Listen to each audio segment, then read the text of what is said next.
Welcome to this month's theme episode of the Parable Podcast. I'm your host, Danielle Zapchenk, and these episodes give us a chance to focus in on a theme and then extend that as an opportunity to see how that can play out into our life and all the relationships that surround us. It's important for me that we dive into our story often to not only see where God has brought us, but also to continue learning and growing in empathy. Why do we do the things that we do? And so this episode today, we're going to talk about listening. This winter, I had the pleasure of chaperoning 45 plus high schoolers, not once, but on 4 different occasions. And no, I was not the only adult there. Our daughter Edie is a freshman at Huntley High School. And even before she got to high school, she joined their first ever season of show choir. Now, if you don't know, I was a musical theater kid and was on our speech team where I spent many early Saturday morning hours on a very unique looking pant or skirt, like office suit, driving to competitions at local high schools. So to my dismay, we did not have a show choir, but I do remember a time where my mom, I think it was about in grade school, took me to see Neenah High School. Their show choir was called Vintage, which is also her alma mater. And it must have impacted me a bit because I loved it so much. And if you are not familiar with show choir, it is a 20-minute production of a show with singing, choreographed dancing, there's costume changes, and a live band. Now, some of the choirs we saw have been around for 50 plus years, like Vintage, but it is definitely a culture. And so when Edie said she was going to try out, I tried to play it real cool because I was just ready to live vicariously through this experience that I never got to experience. And when they asked if parents were able to chaperone, I jumped at the chance.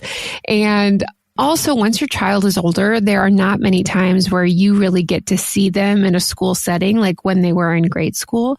So while I was there to also get free admission to these shows and to help out, it made me feel right back in the theater days. But while I was there during these very long bus rides and letting go of a full Saturday, there were some things that I really learned about this community of kids, about myself, and I wanted to share that with you today. First, it was really fun to be with my daughter, just to see her on stage and off of stage, just in a different kind of setting. She's athletic, she's silly, and she's goofy, but you just never get to see them like in their setting. And the cool thing was we ended up watching Vintage together like 20 plus years later. How beautiful, right? They were fantastic. Secondly, the students that were there, and this ranged from freshmen to seniors, and that was all of the choir members, their tech team, and the band. They are amazing humans, and I loved how they connected with each other, how they encouraged those who were not even the best dancers. I would just see kids, even when I was picking up Edie from after practice, like they'd be like, "Hey, you did such a great job today." There was one time that I saw them do this circle up, and it was right before they went on stage, and they all just like affirmed each other and told each other how great they were and what they appreciated about each other. There was even a couple medical situations, nothing too crazy, but even in those moments, everybody just rallied around them, and they were just such good friends. Also, the talent, I just can't believe it. The talent and the drive that they had is remarkable. These kids, they found out they were getting into show choir the end of last school year. And then they did a camp all in July. And then once school started, twice a week, 3 hours each time, they would be practicing. And then they just started their season in January. And so I was just so amazed at the effort. I mean, the kids have a lot on their plate, plus some other kids were in different athletics or different activities or clubs. It was remarkable. Also, I realized that they are just making an impact. Each show that performs, they kind of have this theme, and sometimes it's just about joy. One team, I remember, it was like the word gold, and it's very fun and joyful. Our theme was about mental health, which does sound like a little bit of a downer. It kind of followed along the life of Vincent van Gogh, but ultimately the message was so beautiful and just encouraging people to know that you are loved, you are special, you are seen. And out of all of the things, I know that this was my child's choir. I just felt it was a really special way to remind people in the audience of something bigger than themselves, that they are loved. It reminded me that the arts really do provide some great life skills. I know that's not everybody's forte, but if you ever have the opportunity, I know this is true for my own life. It gives you confidence and a willingness to take a chance, maybe do a podcast, speak in front of people, and just also hear criticism and feedback and understand that in a more positive setting. And then finally, they just wanted to be listened to. I mean, we were there for pretty much all day of Saturday. And I enjoy hearing like their gossip about who's with who, what have you. But really, it came down to like, what are the things that are going on in their life? What are the challenges that they are facing?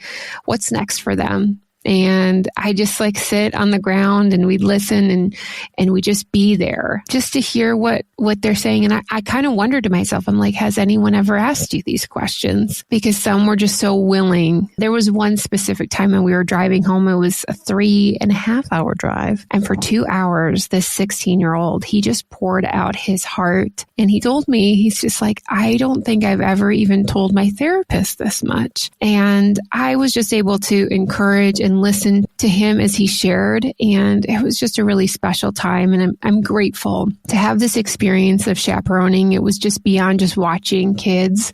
It was really being present and enjoying this whole experience with them. Now we know that God listens to us, and maybe it doesn't feel like it because we are overwhelmed or we're anxious, or we just feel lost at certain seasons of our life. But the Bible says this in 1 Peter 3:12. It says, "For the Lord watches over the righteous, and his ears are attuned to their prayers." Psalm 18:6 says, "In my time of need, I called to the Eternal. I begged my true God for help, and he heard my voice echo up to his temple, and my cry came to his ears." And then finally, we know that Jesus, he was a good listener. He didn't ever turn people away, even when they accused him or they just didn't understand what he was saying. He loved well by listening to all people.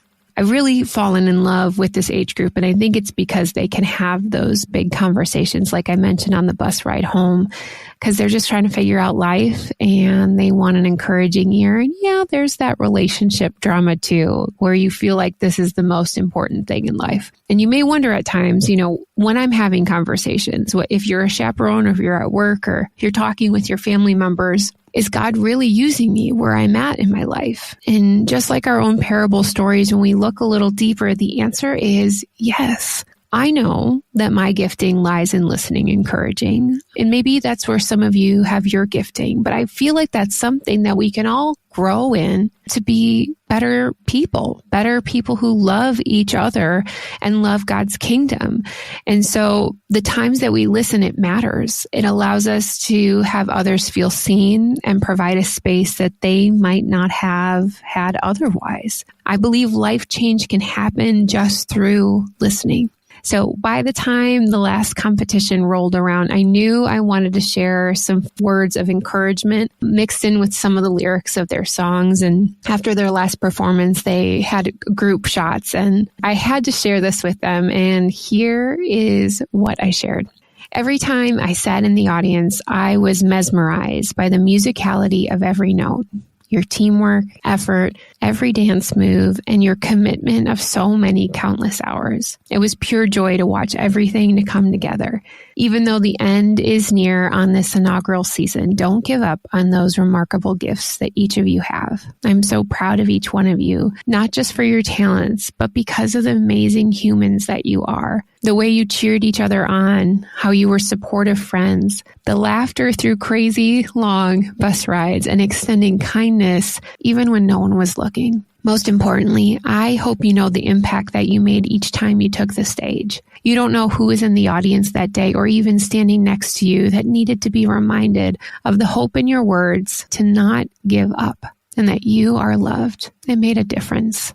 Continue to take this whole experience with you and know that you are more than enough just as you are right in this moment. And whenever you feel like the world is losing its mind, let's keep creating more moments like this one. Signed, a parent who lives vicariously through you, Mrs. Edie's mom. That was written out of a space just because I listened to them. I put everything that they told me right back into those words, and I wanted to encourage them in whatever is up ahead. A few weeks after the season ended, we hosted the cast party at our house with 45 kids all around, and we spent the night in conversation, refilling bowls of chips and listening to them share. And 2 hours after the party ended, we finally let them go. And my heart was full that evening, and I know Edie had a fun time too. I hope you attune your ear this week, whether it is better to hear his voice or those right around you. It's another way that we can grow in empathy and our love for our brothers and sisters. Hey, if this theme of listening made an impact on you and you wish you wanted some basic tips on how to enhance your conversations and really listen well, I do have the perfect thing for you. I created this infographic, if you will.